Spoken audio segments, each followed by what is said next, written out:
Ny mety ho toetry ny andro any an-dranomasina ny zoma 7 jona 2024 amin'ny 9 maraina hatramin'ny sabotsy 20 jona 2024 amin'ny 9 maraina. Ho an'ny morontsiraka atsinanana, Cap d'Ambre hatrany Cap Est, ho maina amin'ny ankapobeny, ho avy atsimo atsinanana ny rivotra ka ho 9 hatramin'ny 20 km isan'ora, anonjabe ny ranomasina, ahavon'ny onja 1,3 hatramin'ny 1,9 metatra. Cap Est hatrany Mahanoro, anorana miatoato, ho avy avaratra ny rivotra ka ho 9 hatramin'ny 9 km isan'ora, anonjabe ny ranomasina, ahavon'ny onja 1,3 hatramin'ny 1,9 metatra.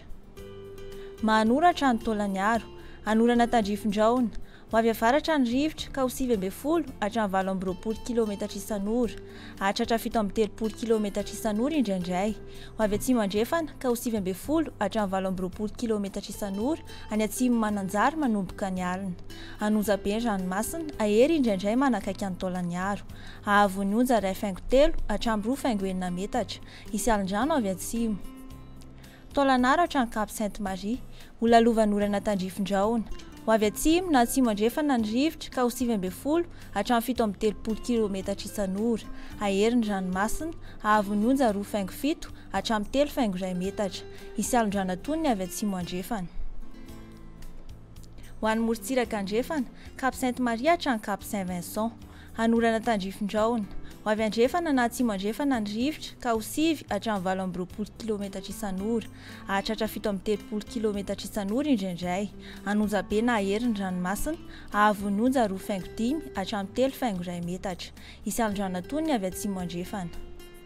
Cap Saint-Vincent hatrany Cap Saint-André, ho maina amin'ny ankapobeny, ho avy andrefana na atsimo andrefana ny rivotra ka ho 9 hatramin'ny 20 km isan'ora, hahatratra 7,30 km isan'ora indraindray ny farany fe-potoana, anonjabe ny ranomasina, ahery indraindray ny tapany atsimo, ahavon'ny onja 1,3 hatramin'ny 2,10 metatra, hahatratra 3 metatra indraindray manakaiky ny Morombe, isy alin-drano avy atsimo.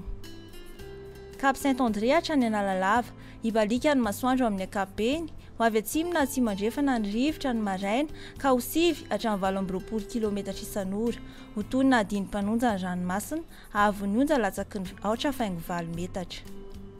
Analalava hatrany Cap d'Ambre, andrahona amin'ny tsitokotokona ibalika ny masoandro, ho avy atsimo atsinanana ny rivotra ka ho 9 hatramin'ny 7,30 km isan'ora any amin'ny tendrony avaratra, iovaova ny akafa ka ho 9 hatramin'ny 9 km isan'ora, ho tony na adiny mpanonja ny ranomasina, ahavon'ny onja latsaky ny 2 metatra.